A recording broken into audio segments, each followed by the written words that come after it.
प्रोत्साहन प्रोग्राम में हमारा एक होलिस्टिक अप्रोच रहता है and we stress a lot on mental wellbeing या फिर अपने स्ट्रेस के रिस्पॉन्स को मॉडिफाई करना। I never say stress management because life का दूसरा नाम ही स्ट्रेस है और जिंदगी एक संघर्ष है और वेरियस पॉइंटर्स वेरियस स्ट्रेसर्स हमारी जिंदगी में बने रहेंगे और मुझे लगता है यही शायद जीने का मजा भी देते हैं हमें। तो हम स्ट्रेस को मैनेज तो कभी भी नहीं कर सकते, तो ये एक फार्स है स्ट्रेस मैनेजमेंट।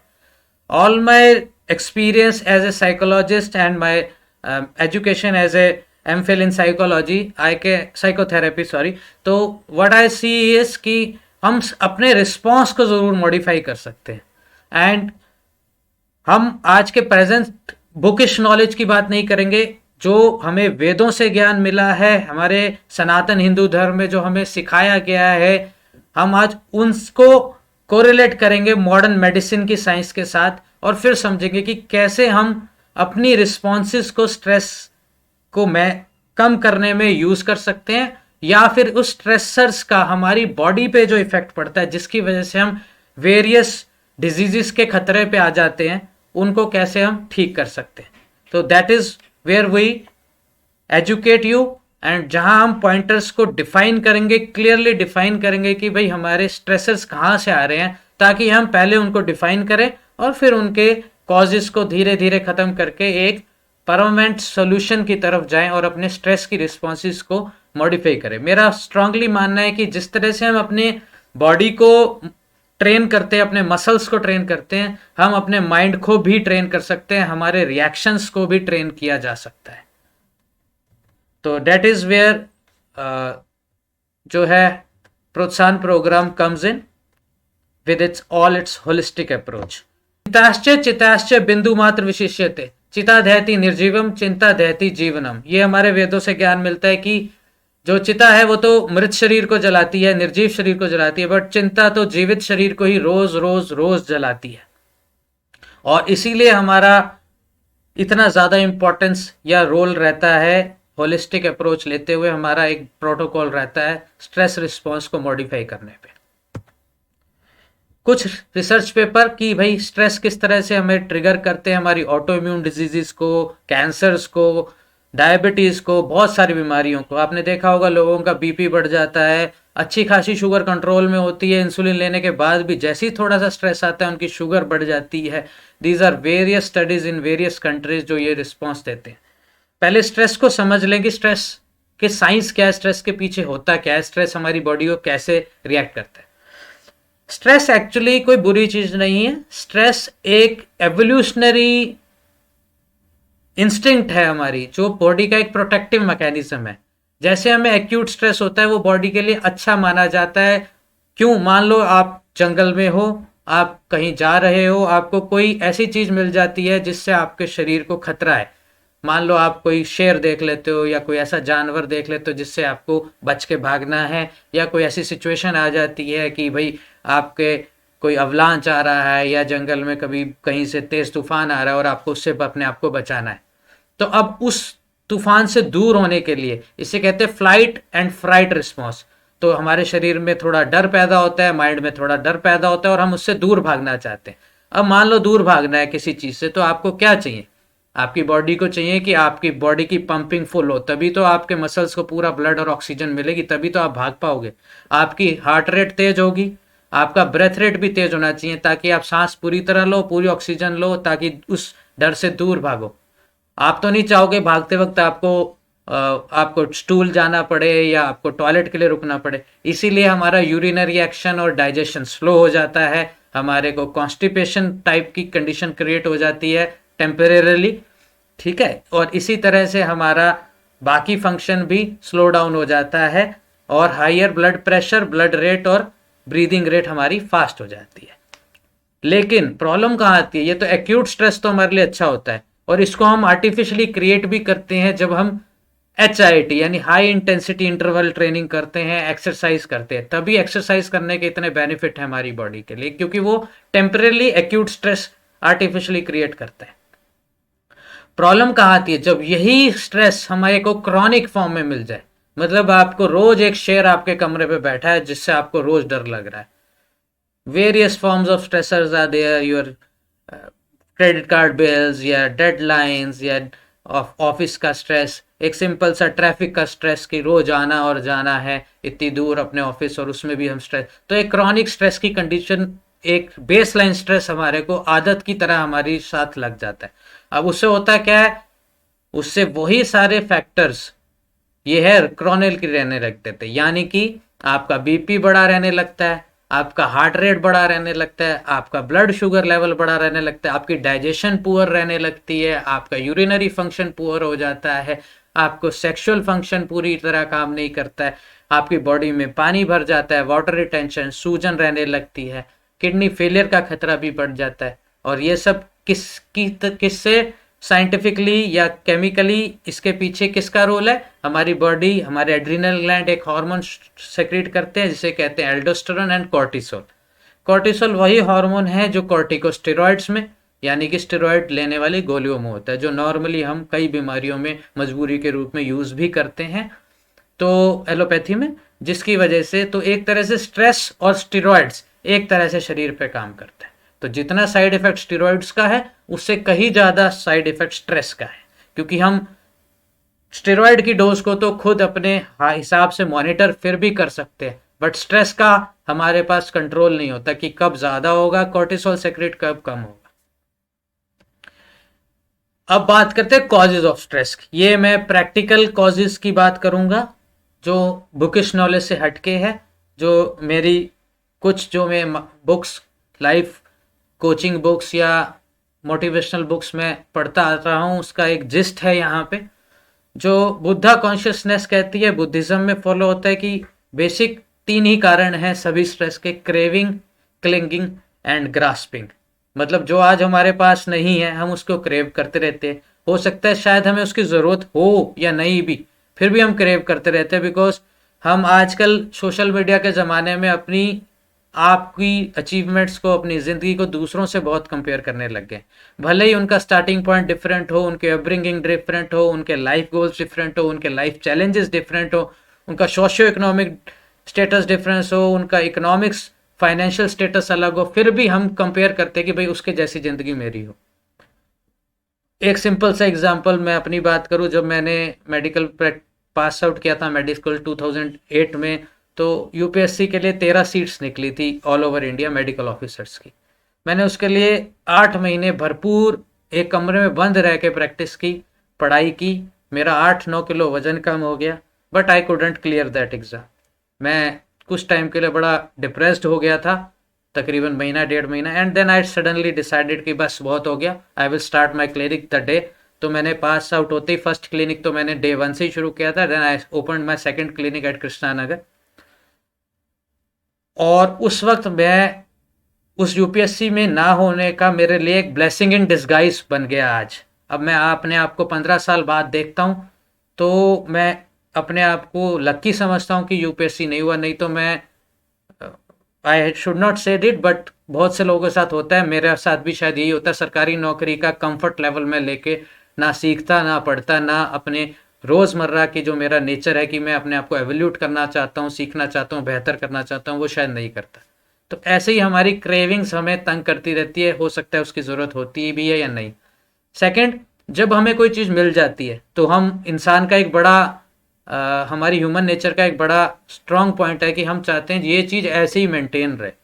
स्टेटस क्यों चाहते हैं हम लोग, तो फिर हम उस चीज़ को जो हमें मिल जाती है उससे क्लिंग कर लेते हैं, क्लिंग कर लेते हैं। तो फिर जब वो, ऑफ कोर्स जब क्लिंग करेंगे, नेचर का एक सीधा सिंपल नियम है, change, change is the inevitable law of nature. जैसे हम बच्चों के साथ करते हैं ना क्लिंग, मोह आ जाता है हमारा क्लिंग करके बच्चों के साथ। अब बच्चे हैं वो पढ़ेंगे, पढ़ाई करेंगे, पढ़े होकर उनको नौकरी करनी है, हॉस्टल जाना पड़ सकता है, जॉब के लिए अलग रहना पड़ेगा, फिर किसी उनकी शादी हो जाएगी, फिर वो आगे जाएंगे, तो हम क्लिंग करते रहते हैं एज पेरेंट्स, और फिर सोचते हैं भाई, फिर दुख हो जाता है हमें कि ये बच्चे हमसे दूर चले गए। तो second point is clinging, I am giving you some practical example जो हमारे जीवन। एंड थर्ड इज ग्रास्पिंग, जब हम क्रेविंग्स को पूरी नहीं कर पाते, हमें चीज़ मिलती नहीं है, क्लिंग भी कर लेते हैं फिर भी नहीं मिल पाती, फिर हम गलत मीन्स यूज़ करके ग्रास्प करते हैं।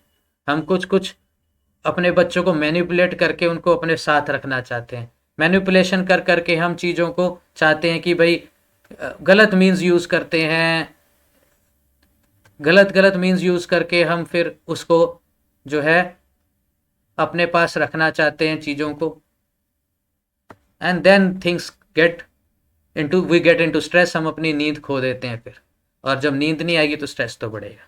Then second approach, more practical approach, what I say is 3 P's of stress, that is people, projects and problems. Mostly हमारे जितने भी स्ट्रेस हैं यहीं से आते हैं। पीपल मीन्स हम लोग बहुत ज़्यादा अटैच हो जाते हैं लोगों से, और बहुत एक्सेप्टेंस हमारी कम हो जाती है। हम लोगों की कई बातों पे, लोगों के किए एक्शंस को फॉरगिव नहीं कर पाते, और उससे फिर हमारे अंदर डिटैचमेंट भी नहीं आती और एक्सेप्टेंस नहीं आती। उस वजह से हम अपने आप को बिना बात के दुखी रखे रखते हैं, स्ट्रेस में रहते हैं। Second is project. Project means हमारी डेडलाइंस, हमें जो काम करने हैं। यहाँ पे कबीर का दुआ है, काल करे सो आज कर, आज करे सो अब, पल में परले होएगी बहुरी करेगा अब। हम हमेशा प्रोकेस्टिनेट करते रहते हैं कि चल छोड़ यार, कल कर लेंगे, परसों कर लेंगे। तो हमें रियलिस्टिक होना चाहिए पहले तो अपनी एबिलिटीज़ को लेके, कि हम एक रियलिस्टिक गोल्स बनाएं, और छोटे छोटे डेली गोल्स को हमें करना चाहिए, because success brings more success. छोटी छोटी सक्सेस हम रोज़ पाएंगे तो आप लॉन्ग टर्म में देखोगे आप एक बड़ी सक्सेस की तरफ, उसकी एक लाइफ, बड़ी सक्सेस की एक लाइन आपने तय कर दी होती है, तो over a period of time आप बड़ी अचीवमेंट्स को अचीव कर लेते हो। तो दूसरा ये है। तीसरा है कि प्रोकेस्टिनेट ना करते हुए जो भी काम आपको करना है, क्योंकि वो आपके बैक ऑफ द माइंड चलता रहेगा और फिर आपको बिना बात का स्ट्रेस देता रहेगा। Third is problem. प्रॉब्लम्स के बारे में ऑफकोर्स सोल्यूशन ढूंढना तो एज ए ह्यूमन नेचर हमारा फर्ज बनता है, बट कई बार क्या होता है कि कई चीज़ों का सोल्यूशन हमारे हाथ में होता नहीं है।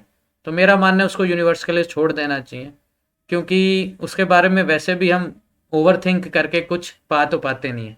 और जिन चीज़ों का सोल्यूशन है उनको तो हमें सोल्यूशन पा के फटाफट करके प्रोकेस्टिनेशन हटा के उस सोल्यूशन को अपने तरफ लेके आ जाना चाहिए। Then the negativity. जो आपके आसपास के लोग हैं हमेशा पॉजिटिव ग्रुप में रहिए। लाइक आई ऑलवेज से कि अगर आपका ग्रुप आपको बढ़ा नहीं रहा, आपको एवोल्यूशन की तरफ नहीं, आपको बेहतरी की तरफ नहीं ले जा रहा, तो आपके पास कोई सपोर्ट ग्रुप नहीं है, आप एक केज में रह रहे हो। That is not a group you need. तो उसको छोड़िए। सोशल मीडिया, और सुबह उठते ही ये जो फ़ोन की बीमारी है, जो बीमारी है ना, रात को सोते वक्त और सुबह उठते ही ये नहीं लीजिए, क्योंकि आपका काम का समय, जैसे मैं अपने लिए कहता हूँ, मेरे काम का समय 10 बजे शुरू होता है, तो मेरी दवाई पेशेंट की, तो जब मैं एग्जांपल दे रहा हूँ, तो मैं 2 बजे क्लिनिक खोलूँगा, 2 बजे के बाद ही भेज पाऊँगा ना। तो उससे पहले ही मैं सुबह 6 बजे अपना फ़ोन देख के, मैसेज देख के, अपना पूरा दिन, जो मेरा पूरे दिन की एक दिशा निर्देश देना है, वो मैं दूसरों के फ़ायदे के लिए या दूसरों की नीड्स पे तय कर देता हूँ। और फिर मैं अपने बहुमूल्य घंटे, जो अर्ली मॉर्निंग ब्रह्म मुहूर्त के जो घंटे होते हैं, वो मैं वेस्ट कर देता हूँ, ना सीख पाता हूँ कुछ, और बैक ऑफ द माइंड वो चलता रहता है। सिमिलरली फियर, हम डरते रहते हैं फ्यूचर को लेके, और पास्ट को लेके हम रिग्रेट में रहते हैं। तो स्ट्रेस को सभी ही धर्मों में, सभी वेदों में यही लिखा है कि हमें प्रेजेंट मोमेंट में अपने आप को लाना है। बुद्धा कॉन्शियसनेस भी कहते हैं हमें किसी भी तरह अपने माइंड को, अपनी अवेयरनेस को खींच के प्रेजेंट मोमेंट पे लाना है। प्रेजेंट मोमेंट में रहेंगे तो आज में रहेंगे ना। कहते हैं ना, एक पैर पास्ट में और एक पैर फ्यूचर में अगर होगा तो हम आज पे तो मूतेंगे ही ना। तो ऑफकोर्स वही बात है कि हमें अपने दोनों पैर प्रेजेंट में रखने चाहिए, हमारा ध्यान प्रेजेंट में होना चाहिए, एंड जितना हम प्रेजेंट में रहेंगे उतना ही हमारा स्ट्रेस कम रहेगा। तो these are very practical guidelines derived from various logical thinking from Vedas and Buddhism and other support motivational books. This is one of the bookish cause. उसी का प्रारूप है ये जो हमने अभी सीखा है, इसको बस नाम देके गाइडलाइंस में डाल दिया है। These are written in our psychotherapy books. तो बेसिकली वही personality traits, low self esteem, cognitive dissonance, negative emotions, adverse life experiences, of course, जिसको हम अपने साथ पचा नहीं पाते या इंटीग्रेट नहीं कर पाते हमारे साथ, सोशल सपोर्ट की कमी, lack of social skill, changing values, other things, हम अपने आप को एक तरह से अडाप्ट नहीं करें हमारे चेंजिंग भी इन्वायरमेंट के साथ। दिस इज़, मैं एक नास्तिक हूँ, पहले मैं ये बता दूँ। मैं मूर्ति पूजा में बिल्कुल भरोसा नहीं रखता। मैं अपने जीवन का 1 मिनट भी वेस्ट नहीं करता मंदिर जाके। लेकिन मैं उतना ही स्ट्रांग बिलीवर हूँ, उतना ही स्ट्रांग फॉलोअर हूँ सनातन हिंदू धर्म की नॉलेज का, वेदों का। और मैंने बहुत वेद नहीं पढ़े हैं, ना मुझे कोई बहुत ज्ञान है। मैंने अभी तक सिर्फ, सही बताऊं तो, भगवत गीता जरूर पढ़ी है। और बाई चांस इंसिडेंटली आज एकादशी भी है, और मैं आज 24 आवर वाटर फास्ट पे भी हूँ। तो गीता से हमें बहुत कुछ सीखने को मिलता है। अगर हम भगवत गीता को पढ़ लें और उसके ग्रेजुअली उसको हम इम्प्लीमेंट करें अपनी लाइफ में, तो 90% स्ट्रेस को तो हम खत्म कर ही देंगे अपनी ज़िंदगी से। तो purpose of life is very important. Chapter 1 में लिखा है 20वें श्लोक में कि किस तरह से हमारा पर्पस हमें लाइफ, जब हम ओपन रहते हैं ना, जैसे हम अपने आप को कनेक्टेड समझते हैं यूनिवर्स के साथ, तो भगवत गीता में तो पूरी तरफ यही लिखा है, उसका सार यही है कि हम लोग जो है ना अपने आप को डिस्कनेक्ट कर देते हैं इस कलेक्टिव कॉन्शियसनेस से। हम अपने ईगो को बीच में ले आते हैं और मैं में जीने लगते हैं। And I always say I means illness, we means wellness. तभी भगवत गीता में ये कहा गया है कि भगवान कृष्ण या भगवान जो भी आप नाम दें उसे, वो हमारे अंदर, सबके अंदर है। और तभी शायद स्वामी विवेकानंद ने कहा था कि मैं उस प्रभु का सेवक हूँ जिसे अज्ञानी लोग मनुष्य कहते हैं। तो अगर जब हम इंटरकनेक्टेड रूप में एक कॉन्शियसनेस से जुड़े रहेंगे ना, तब तक हम स्ट्रेस से दूर रहेंगे। यूनिवर्स हमारे माइंड में थॉट्स डालता है कि नहीं? इसी थॉट्स का नतीजा है ना कि मैंने अपने फेलियर्स पे इंट्रोस्पेक्ट किया और ये प्रोत्साहन प्रोग्राम आज बनाया। मुझे कहीं से तो थॉट्स का फ्लो मिला, वो फ्लो हमारा यूनिवर्स से आता है। तो universe give most of the problems are solved by our universe. But हमें ये कनेक्शन को मेंटेन रखना पड़ेगा, और इसमें बहुत इंपॉर्टेंट रोल प्ले करता है मेडिटेशन। आगे जाके हम कुछ स्लाइड्स बाद हम इस पर डिटेल में बात करेंगे। तो जब तक हमारा बॉडी यानी हमारी मोर्टल सेल्फ इमोर्टल सेल्फ और इमोर्टल यूनिवर्स से कनेक्टेड रहता है, यानी फर्स्ट लेवल इज परमात्मा जो हमारे अंदर है, देन कम्स आत्मा जिसको हम लाइफ फोर्स भी बोलते हैं, होम्योपैथी में हमने इसको वाइटल फोर्स का नाम दिया है, and then comes the body. और बॉडी के बीच में अवेयरनेस इज डिफरेंट देन आत्मा, इस बात को ध्यान रखिएगा। अवेयरनेस एंड आत्मा आर टू डिफरेंट थिंग्स।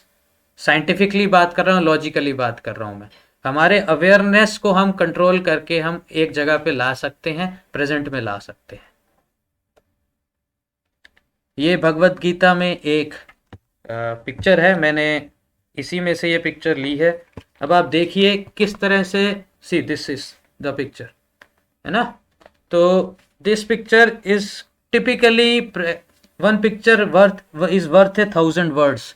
तो किस तरह से इसमें दिखाया है कि यूनिवर्स से हमें गाइडेंस मिलती है, जिसको हम माइंड में हमारे थॉट जनरेट होते हैं, and thoughts then lead us to actions, and actions lead us to achievements. तो ये कनेक्शन को मेंटेन करना कितना ज़रूरी है, ये याद रखिएगा। तो हमेशा अपने आप को समझिए कि we are connected and a small part of the whole consciousness. इसी बात को डॉक्टर बैच जो खुद एक बहुत ही फेमस बैक्टीरियोलॉजिस्ट रहे हैं यूके के, मीन्स उन्होंने सारी जिंदगी बैक्टीरिया की पढ़ाई की है, लेकिन उसके बाद उन्होंने बैच फ्लावर थेरेपी का सिस्टम बनाया। उनने इतने अच्छे फ्लावर एसेंस जिनमें आप शायद मॉलिक्यूल्स भी ना ढूंढ पाए, उन्होंने बनाए, इतनी अच्छी साइंस दी। It's a part of homeopathy and we are using this at our clinics in specifically in very severe psychological disorders जहाँ पे हमें इनकी जरूरत पड़ती है। तो डॉक्टर एडवर्ड वाच ने इसी भगवत गीता के, you can see the correlation between both the figures, है ना? तो डॉक्टर बैच का कहना था कि हम लोग ये ब्लॉकेज क्रिएट कर देते हैं, दिस ब्लॉकेज, ईगो हमारा ये ब्लॉकेज ले आता है।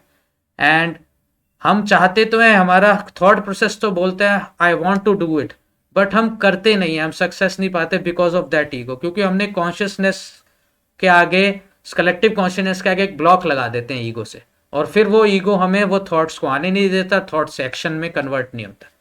तो जब हम एक फ्लावर थेरेपी यूज करते हैं, depending on various things, there are 38 flower medicine he has prescribed us and given us as a gift.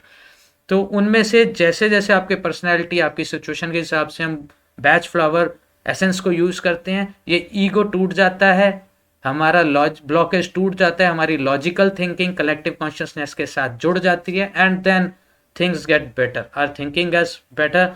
और ये एक परमानेंट सोल्यूशन है रादर देन जो हम आजकल selective serotonin reuptake blockers use करते हैं मोस्टली, यानी कि एंटी डिप्रेसेंट जो हमें उनकी आदि बना देती हैं, जो हैबिट फॉर्मिंग है, जो सीरियस साइड इफेक्ट्स हैं। इन बाज फ्लावर थेरेपीज के कोई साइड इफेक्ट नहीं है, they are very mild in nature. हम इन्फेंट से लेके किसी भी situation even in pregnancy can be used.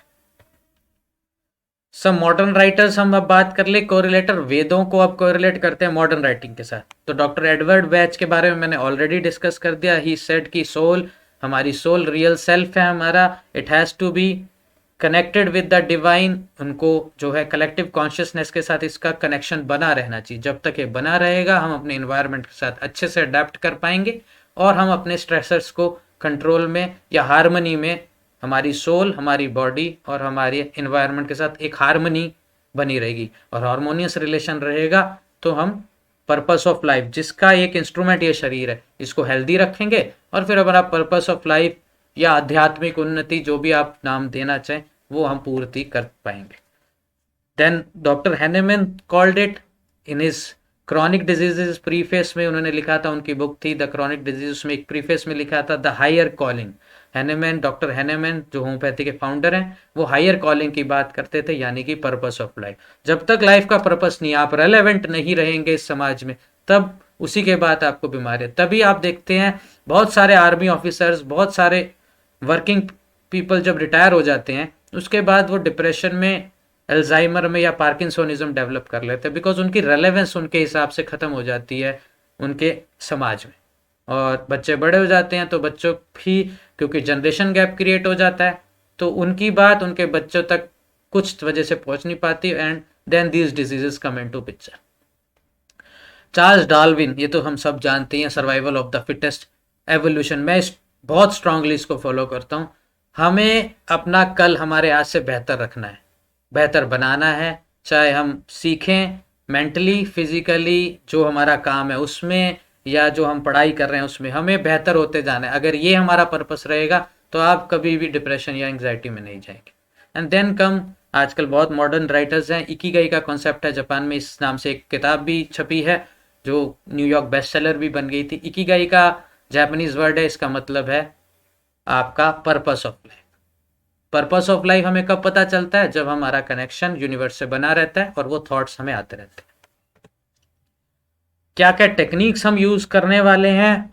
आज हम जनरल गाइडलाइंस बात कर रहे हैं स्ट्रेस रिस्पॉन्स मॉडिफिकेशन की, तो हम क्या क्या गाइडलाइंस यहाँ यूज करेंगे in coming sessions, in coming months, with this specific, जो आपके लिए एक्सक्लूसिव इकोसिस्टम हमने तैयार किया है। आप लोग स्पेसिफिक मेंबर्स हैं हमारे ग्रुप के, तो इनके लिए हम ये टेक्निक्स यूज करेंगे।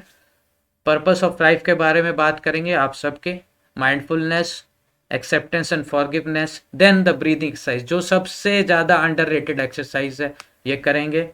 आज मैं स्विमिंग गया था, तो क्योंकि आज मैं व्रत पे था, तो मैंने बहुत ज़्यादा फिजिकल लेबर नहीं किया, बहुत ज़्यादा राउंड्स नहीं मारे स्विमिंग में, बहुत ज़्यादा लैप्स नहीं किए। मैंने वहाँ जाके अपने ब्रेथ को कंट्रोल करने की कोशिश की, पानी के अंदर रोकने की कोशिश की, and I am feeling much कामर, मच रिलैक्स टुडे। तो ये आप कर सकते हो ट्राई, ये तो आज अभी से शुरू की जा सकती है।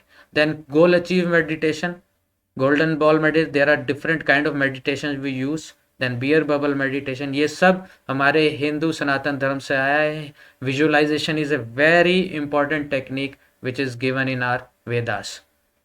Then come yoga asanas, doctor Garima will take specific sessions on these few yoga asana, जहाँ से हम अपनी बॉडी से, अपने मसल से स्ट्रेस को रिमूव करेंगे, जिससे हम बहुत सारे बॉडी पेन्स, लिथार्जी और फाइब्रोमाइल्जिया जैसी कंडीशन को हटा सकते हैं और अपनी स्लीप की क्वालिटी को बेटर कर सकते हैं। Then the Bach flower, if needed हम बैच फ्लावर थेरेपीज का यूज़ करेंगे, अगर किसी को इतनी सिवियर एलिमेंट है या इनेबिलिटी है कि वो ओवरकम नहीं कर पा रहे अपने स्ट्रेसेस।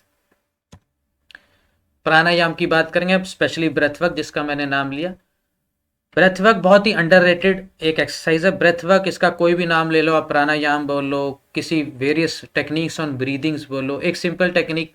आगे जाके हम वैसे इसके लिए एक स्पेशल सेशन है हमारा इन नेक्स्ट सेकेंड मंथ के करिकुलम में, लेकिन आज मैं एक इंडिकेशन दे देता हूँ। देखिए, नॉर्मल इंसान जो है 1 मिनट में उसका ब्रेथ रेट या रेस्पिरेटरी रेट होता है 12 से 14, यानी 12 से 14 बार हम सांस लेते हैं 1 मिनट के अंदर, जब ये हमारा ऑटोनॉमिक नर्वस सिस्टम कंट्रोल कर, यानी अनकॉन्शियसली हम डेली रोजमर्रा जैसे सांस ले रहे हैं, 12 से 14 बार हम सांस ले रहे हैं, तो ये है ऑटोनॉमिक नर्वस सिस्टम। अब अगर हम इसी को कॉन्शियसली अपने ध्यान लगा दें अपने ब्रीदिंग पे और इसको कंट्रोल करें, जैसे मैं नॉर्मली बोलता हूँ 4 की काउंट में ब्रीद इन करें 4 गिनने तक, यानी 4 सेकंड हो गए, 2 सेकंड के लिए होल्ड करें और फिर 4 सेकंड में इसको निकालें 4 काउंट में, एक्सेल करें। थ्रू आउट दिस प्रक्रिया आपका ध्यान आपके नेजल पैसेजेस पे होना चाहिए, एयर पे होना चाहिए। इसको आप बहुत टाइम नहीं चाहिए ना, बहुत कोई स्पेशली बैठना है, आपने खाना खाया नहीं खाया कोई मैटर नहीं करता। मैं तो ये कहूंगा कि आप जैसे ही सुबह उठते हो अपने बेड पे इसको कर लो, 5 से 10 मिनट ये करके देखो, आज से ये करना शुरू करो and you will see the difference in 1 week. इससे क्या होगा, आपने एक ब्रेथ को पूरा करने में लगा दिया 10 सेकंड, 4 इनहेल 2 रोका 4 एक्सहेल, तो आपने अपना ब्रीदिंग रेट कैसे स्लो डाउन कर दिया, आपने 1 मिनट में सिर्फ 6 बार सांस लिया या 8 बार मैक्सिमम, तो आपने ब्रीदिंग रेट खुद ही कॉन्शियसली स्लो डाउन कर दिया। अब इससे होगा क्या, इससे होगा क्या कि हमारी वेगस नर्व को हम स्टिमुलेट कर देंगे और पैरासिम्पथेटिक नर्व, पैरासिम्पथेटिक सिस्टम को स्विच ऑन कर देंगे, यानी कि अपने ब्रेन को जानबूझ के ब्रीदिंग को कंट्रोल करके हैक कर लेंगे। तो जब हम स्ट्रेस में रहते हैं, as for stress as for sympathetic nervous system, autonomous nervous system के ये 2 ब्रांचेस हैं, सिंपैथेटिक एंड पैरासिम्पथेटिक। जब हम स्ट्रेस में होते हैं हमारा सिंपैथेटिक नर्वस सिस्टम ज़्यादा स्टिमुलेट होता है, हमारी ब्रेथ रेट बढ़ती है, हार्ट रेट बढ़ती है, बीपी बढ़ता है, शुगर बढ़ती है, डाइजेशन स्लो होता है, कॉन्स्टिपेशन होती है, यूरिनरी फंक्शन स्लो होता है। यही ऐसे ही, और ये सब जो है मीडिएट करती है हमारी वेगस नर्व। इसलिए वेगस नर्व को हम लोग आमतौर पे ये भी बोलते हैं कि it is the nerve of, जो जितने भी हमारे धार्मिक गुरु हैं वो इसी नर्व को स्टिमुलेट करते हैं या कंट्रोल करते हैं। इसीलिए आप देखोगे हमारे माइथोलॉजिकल फिगर्स में कितने शांत स्वभाव में उनकी मोस्टली इनकी आधी आंखें बंद दिखाई जाती हैं, कि वो इतने काम होते हैं। गुरु नानक ले लीजिए, शिव जी ले लीजिए, कृष्ण ले लीजिए, कोई भी माइथोलॉजिकल फिगर को आप उठाएंगे तो आपको ऐसा ही दिखेगा। तो वेगस नर्व को हम जब कंट्रोल कर लेते हैं, और मोस्टली मेडिटेशन टेक्निक्स इसी नर्व को कंट्रोल करने पे आधारित है। तो वेगस नर्व को आप ये स्लो ब्रीदिंग करके हैक कर लेते हैं, स्लो एंड डीप ब्रीदिंग करके, और उसके बाद अपना बीपी, हार्ट रेट, डायबिटीज को खुद अपनी मर्जी से कंट्रोल कर सकते हैं। उसके बाद हम बात करते हैं विजुअलाइजेशन की। इसको भी हम एक स्पेशल सेशन लेंगे सेकंड मंथ में, जब हम फर्दर इसको इलेबोरेट करेंगे। 7 चक्रा हमारी बॉडी में बताए गए हैं हमारे वेदों के द्वारा। इसको आप रेनबो की तरह समझिए, VIBGYOR, starting from the head, crown chakra from violet colour to, और VIBGYOR red colour is the Muladhara chakra. हम धीरे धीरे अपनी कॉन्शियस को गोल्डन बॉल मेडिटेशन के साथ एक इमेजिन करेंगे, हमारी गोल्डन बॉल एक लाइट रेडिएट कर रही है, हम ग्रेजुअली अपनी कॉन्शियसनेस को रेज करें टू थ्रू वेरियस कलर्स। जब हम ये करेंगे तो आप देखेंगे हमारी सबका ईगो कहीं ना इन सब में चक्रों के हिसाब से कहीं ना कहीं ब्लॉक होता है। एग्जाम्पल के लिए मूलधारा चक्र बेसिकली चाहता है कि हम अचीव करें चीज़ें, हमारा लालच, फाइनेंशियल स्टेबिलिटी एट्सेट्रा। तो मूलधारा चक्र में हमारा बहुत सारा कॉन्शियसनेस हमेशा स्पेंड हो जाता है, एनर्जी स्पेंड हो जाती है। This energy blockage can be reversed and availed for positive outcomes. इस एनर्जी को हम पॉजिटिव एनर्जी में चैनलाइज कर सकते हैं by using the technique of visualisation. यही गोल्डन बॉल मेडिटेशन है, और यही हमारे हिंदू प्रैक्टिस है जो वेदों में लिखी गई है। और इसके बेसिस पे आजकल वॉशिंगटन यूनिवर्सिटी में एक गेम डिज़ाइन की है जिसका नाम है फोल्ड इट, और बहुत सारे कैंसर पेशेंट्स और ऑटोइम्यून डिजीज़ के पेशेंट इसको यूज़ कर रहे हैं, क्योंकि उनकी रिसर्च ये कह रही है कि ये गेम खेल के हम अपनी बॉडी में जो प्रोटीन बनते हैं, हमारे सेल्स प्रोटीन बनाते हैं, डीएनए से जो इन्फॉर्मेशन मिलती है वो प्रोटीन बनाते हैं, ये प्रोटीन ही आगे जाके इंफॉर्मेशन देते हैं सेल के वेरियस फंक्शन, क्योंकि उस सेल को फर्दर डिवाइड होना है या नहीं होना है, या एपोप्टोसिस में चले जाना है, कंट्रोल्ड वे में डिवाइड होना है, या जो भी उसको अपने फंक्शंस पूरे करने हैं। तो हम ये प्रोटीन के स्ट्रक्चर को भी मॉडिफाई कर सकते हैं with the art of visualisation. और इसके लिए उन्होंने वॉशिंगटन यूनिवर्सिटी में एक वीडियो गेम बनाई है जिससे वो यूज़ कर रहे हैं। ऐसी ही फर्दर कई स्टडीज़ और भी पब्लिश हुई हैं कि डिजिटल गेम से हम कैंसर मैनेजमेंट और कैंसर पेन के मैनेजमेंट में भी हेल्प मिल रही है। और ऐसे ही बच्चों के कैंसर्स में स्पेशली, क्योंकि बच्चे गेमिंग में बहुत इंटरेस्टेड होते हैं, ये स्पेनिश स्टडी है, इनको भी पॉजिटिव आउटकम्स मिली है। दूसरा एक बहुत important, I always say exercise is the most underutilised and most potent antidepressant and it is free.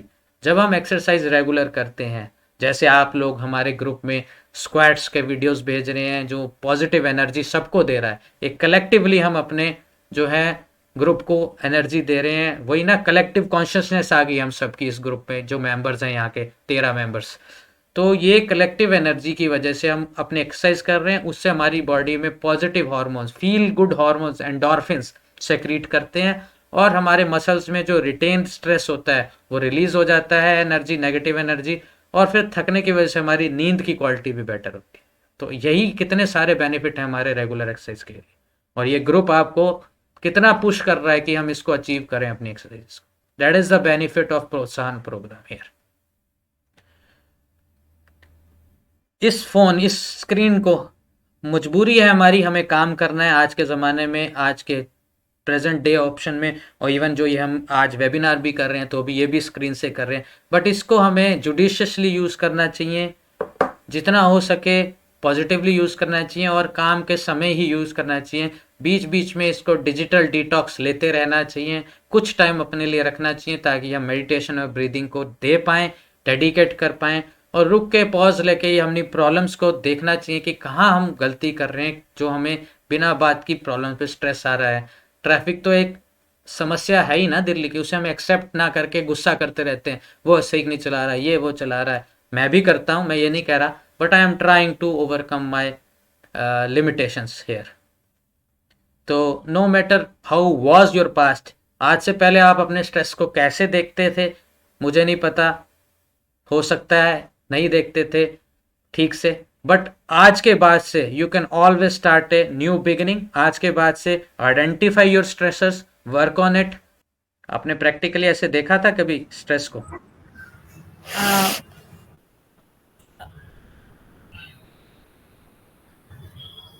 Yes, Dr. Saab. हाँ जी पूजा जी बताएं। Yeah, your whole presentation was very nice, very good and very informative actually.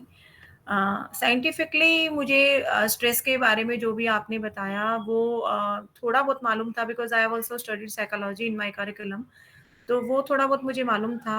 बाकी जो consciousness पे आपने वो मुझे बताया, that was also I can connect my self with that, because मैं I also follow the spiritual path.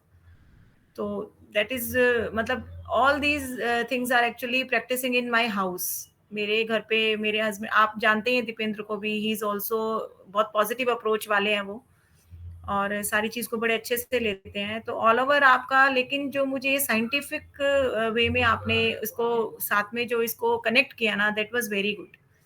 तो I listen you whole and all, मुझे बहुत अच्छा लगा, and I am trying to follow your curriculum also, but I don't know I'll succeed or not, but I'm trying hard to follow it. देखिए कहीं तो evolution बनेगा ही ना, कुछ तो परसेंटेज इसको इम्प्लीमेंट करेंगी, रोज रोज सुनेंगे इस बारे में, रोज रोज करते हुए देखेंगे। ये ब्रीदिंग टेक्निक तो बड़ी सिंपल है, मैं ये कहूँगा आज से स्टार्ट कीजिए।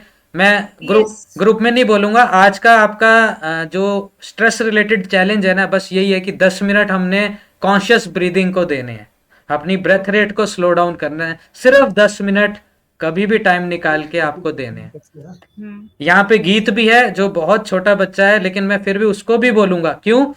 उसको एग्जाम्स में जाना है, पढ़ना है, उसको देखना कितनी अच्छी आपकी मेमोरी हो जाएगी। और बच्चों को मैं एक त्राटक क्रिया के लिए कोशिश करता हूँ कि वो लोग उनको परस्यू किया जाए। त्राटक क्रिया में क्या होता है, आप अंधेरे कमरे में एक मोमबत्ती या एक लाइट का सोर्स दे देते हैं छोटा सा, एंड आप बच्चों को बोलते हैं कि आपका सारा फोकस उस लाइट पे होना चाहिए, and you will focus on your breathing, that's it. सिर्फ 10 मिनट ये गीत को कराना है। आप देखेंगे गीत की ना एकेडमिक्स इतनी इंप्रूव हो जाएंगी, उसकी मेमोरी इतनी शार्प हो जाएगी विद टाइम। तो ये भी ज़रूर हमने कोशिश करनी है। ये सिर्फ सिर्फ ये नहीं कि बस खाने पे ध्यान दिया, एक्सरसाइज पे ध्यान दिया, उससे कहीं ज़्यादा इंपॉर्टेंस आज का ये स्ट्रेस को, रिस्पॉन्स को, अपनी रिस्पॉन्स को मॉडिफाई करना है। एक डॉक्टर साहब, ये त्राटक क्रिया में मतलब वो लाइट को देखते हुए ब्रीदिंग भी जैसे वैसे ही करना है, 4 सेकंड, जो 10 सेकंड में 1 ब्रीथ बोला? That depends on your goals, लेकिन हाँ आपकी कॉन्शियसनेस आपकी ब्रीदिंग पे रहनी चाहिए। वैसे ये चार मैंने ब्रीदिंग का आप शॉर्टन बता देता हूँ, वैसे इसके लिए हम डिटेल्स, क्योंकि Buddhist breathing is a part of our curriculum जो हमने आपसे शेयर किया था, तो एक पूरा सेशन है इस पे, लेकिन फिर भी शॉर्ट में बता देता हूँ। मैं 3 टाइप की ब्रीदिंग मोस्टली प्रैक्टिकली फॉलो करता हूँ। एक को मैं कहता हूँ वाटर ब्रीदिंग, जैसे हम पानी कभी भी पी सकते हैं पूरे दिन में, तो एक वाटर ब्रीदिंग जो अभी मैंने 4 और 4 सेकंड वाली बताई, इसको आप कभी भी कर सकते हो, कोई खतरा नहीं है इसमें, कोई डर नहीं है। Then comes whisky breathing. Whisky लोग कब यूज करते हैं? रात को सोने से पहले, ताकि नींद आ जाए। तो उसमें क्या होता है, 4 सेकंड इनहेल है, 1 या 2 सेकंड पॉज है, एंड एक्सेल में 8 सेकंड लगाने हैं उसमें। ये आपकी ब्रीथ रेट को और स्लो डाउन कर देगी, आपको एक काम स्लीप में जाने, जिनको स्लीपिंग डिसऑर्डर्स है ना, नींद नहीं आती, उनको एक काम स्लीप की तरफ ले जाती है ये। तो इसको कहते हैं विस्की ब्रीदिंग। इसको आप तब कीजिए जब आप सोना चाहते हो या बहुत ज्यादा स्ट्रेस में हो और आपसे हैंडल नहीं हो रहा, तब। And then comes third type of breathing, जिसे कॉफी ब्रीदिंग कहते हैं। इसको थोड़ा सोच समझ के करना चाहिए, क्योंकि ये आपका बीपी बढ़ा देती है, आपकी हार्ट रेट को भी फास्ट करती है। इसमें क्या होता है, आप इनहेल नहीं करते, इसमें सिर्फ एक्सेल होता है शॉर्ट स्पर्ट्स में, ऐसे जैसे आप छींक मार रहे हो, जिसको आप प्राणायाम में भस्त्रिका भी कहते हैं। तो इसमें क्या होता है कि इसको यूज कर सकते हो आप एक्सरसाइज करने से पहले, जब आप कॉफी पीते हो ना जैसे, या सुबह उठ के आपको चाहिए कि भाई जागना है, या रात को बच्चे पढ़ रहे हैं, नींद आ रही है, उस वक्त आप 5 मिनट इसको कीजिए, उनकी नींद भाग जाएगी, कोई कॉफी की जरूरत नहीं पड़ेगी। तो मेंटली अलर्टनेस लानी है या, लेकिन अगर आपका बीपी इन जनरल हाई रहता है तो आप इसको मत प्रैक्टिस करें, तो आपके लिए वाटर ब्रीदिंग बेस्ट है। ठीक है जी, एनीथिंग एल्स? हेलो डॉक्टर, हाँ जी am I go, audible? Yes yes please. Sir इससे पहले मुझे सिर्फ अपना ये पता था, अनुलोम विलोम जो मैं करता भी था। हम्म। तो अब आपने जैसे ब्रीथिंग के बारे में बताया है, एक्सप्लेन करा है, वाटर ब्रीथिंग, तो बट शुड आई कंटिन्यू अनुलोम विलोम और दिस ब्रीथिंग? दोनों रिलेटेड ही हैं, कोई बहुत फर्क नहीं है, बस नाम का ही फर्क है। और ओके। ये वाटर ब्रीदिंग आप पूरे दिन में भी कर सकते हो ना। अनुलोम विलोम के लिए तो कहते हैं खाली पेट हो, थोड़ा सा सुबह आप करते होगे, प्रैक्टिस हुआ करिए, लेकिन दिन में भी तो कभी गाड़ी चलाते हुए स्ट्रेस हो गया, गुस्सा आ रहा है, ट्रैफिक पे गुस्सा आ रहा है, तो अब आप ऑफिस तो उसी टाइम पहुंचोगे, आगे वाले को तो आप उठा के साइड कर नहीं सकते हो। तो राइट राइट। तो उस वक्त आपको जब गुस्सा आ रहा है, बीपी बिना बात के बढ़ाई जा रहे हो, तो उस वक्त ये ब्रीदिंग, वाटर ब्रीदिंग यूज कर लो, तो आपको गुस्सा कम हो जाएगा, थोड़ा सा बिना बात का कॉर्टिसोल नहीं बढ़ेगा, और हमारी आर्टरीज को भी हेल्प मिलेगी, कार्डियोवेस्कुलर हेल्थ भी इंप्रूव होगी। ओके। तो ये एक क्वेश्चन और है हाँ जी, मेरा डॉक्टर साहब, इसमें actually I really don't know, हमें पता कैसे चलता है कि हम स्ट्रेस में हैं? मतलब कोई सिम्टम्स आते हैं या माइंड में आपको कैसे छोटी पता छोटी चलता बात पे गुस्सा आने लगेगा। आपकी आजकल स्मार्ट वॉच तो सभी पहनते ही हैं, आपकी हार्ट रेट देखो बढ़ती जाएगी। मैं आपको एक छोटा सा मतलब एक्सपेरिमेंट करने को बोलता हूँ। ये जो वाटर ब्रीदिंग है ना, ये प्रैक्टिस कीजिए, आपके हथे मतलब रिस्ट पे तो होगी आपकी जो हार्ट रेट मॉनिटर है, तो आप इसको 10 मिनट के बाद दोबारा हार्ट रेट को मॉनिटर कीजिएगा और मुझे अपडेट कीजिएगा। आपकी हार्ट रेट ज्यादा नहीं तो 10 मिनट की ये वाटर ब्रीदिंग से 15 से 20 यूनिट तक डाउन आ सकती है। है? ओके, करके देखिएगा, मुझे भी अपडेट कीजिएगा, आपको इससे बेनिफिट हुआ है। Definitely. And one more thing, जैसे मेरा हाई बीपी की टेंडेंसी है, तो आज सुबह अपना योगा या एक्सरसाइज से पहले तो भस्त्रिका मैं नहीं करूं फिर उसे? नहीं, आपको भस्त्रिका नहीं करनी चाहिए। ठीक है। आप ये सुबह उठते ही ना पहला काम ये कीजिए कि 10 मिनट वाटर ब्रीदिंग कीजिए, उसके बाद अपनी रोजमर्रा की जो भी बातें करनी है, आप सबके लिए ये कि अपना कॉन्शियसनेस ब्रीदिंग पे लगा के 10 मिनट ये करो दिन शुरू करने से पहले। आप देखोगे आप पूरे दिन ज्यादा अलर्ट रहोगे, आपकी डिसीजन मेकिंग इंप्रूव हो जाएगी, बिना बात का स्ट्रेस कम होगा, आप ज़्यादा लॉजिकली अनडिस्ट्रैक्टेड वे में काम कर पाओगे। राइट, नोटेड सर, करेंगे। डॉक्टर साहब ये वाटर ब्रीथिंग यही है ना, 4 second inhale, 2 second hold and 4 second exhale. Yes. ये एक्सेल में हम टाइम बढ़ा सकते हैं अगर ये इफ यू गो फॉर 6 और 8, एक्चुअली एक्सेल में टाइम लेता है। उसके बाद फिर आपको नींद आने की लगेगी, फिर ये याद रखिएगा, इतना हार्ट रेट स्लो हो जाएगा। तो अगर आपका बीपी बढ़ा रह रहा है, बहुत ज्यादा आपको लग रहा है कि बढ़ा है, तब ट्राई करो इसको। Okay, you told it about ये विस्की ब्रीथिंग हो गया ना। हाँ, तो इसको बिल्कुल इसको स्लीप से पहले करना है। Right, I got it. Stress के सेशन ना थोड़े छोटे होते हैं देखने में या सुनने में, और कई बार थोड़े से बुकिश लगने लगते हैं कि ये तो ज्ञान बांटने वाली बात हो गई या थ्योरी लगती है, बट ऐसा है नहीं। इसको हमने बहुत कोऑर्डिनेट किया है प्रैक्टिकली, तो साइंटिफिकली इसको कोरिलेट इसीलिए किया गया है कि आप इसकी इंपॉर्टेंस को समझिए एंड स्टार्ट प्रैक्टिसिंग इट। तो इस हफ्ते का आप सबका होमवर्क है 10 second water breathing just at the time of wake up. ठीक है, श्योर सर। चलिए जी, हैव ए गुड डे। आज के लिए काफ़ी है। कोई फीडबैक, कोई क्रिटिसिज्म, कोई इम्प्रूवमेंट की जो भी हमारी कोशिश है, वो प्लीज़ आप हमें ग्रुप पे अपडेट कीजिए। जो लोग नहीं है उनके लिए मैं वीडियो अपलोड कर दूंगा जल्दी ही, और आप भी इसको गो थ्रू कर सकते हैं अगेन। आपको लगे अच्छा लगे तो आप अपने दोस्तों के साथ भी शेयर कीजिए इसको, क्योंकि मैं आज जितने भी जनरल हम डिस्कशन कर रहे हैं फर्स्ट, इसमें हम इसको जो है ओपन सोर्स रखेंगे यूट्यूब पे, ताकि इससे हम सबका हेल्प कर पाए, सबका बेनिफिट दे पाए। तो फर्स्ट मंथ के जितने भी जनरल गाइडलाइंस हैं ये ओपन सोर्स रहेंगे। आप इसको अपने दोस्तों के साथ, अपने फैमिली मेम्बर्स के साथ भी शेयर कीजिए, because stress is a very realistic daily problem जो हम इंपॉर्टेंस नहीं दे रहे और मेंटल हेल्थ पे ध्यान नहीं दे रहे। Have a good day. Thank you all for joining us.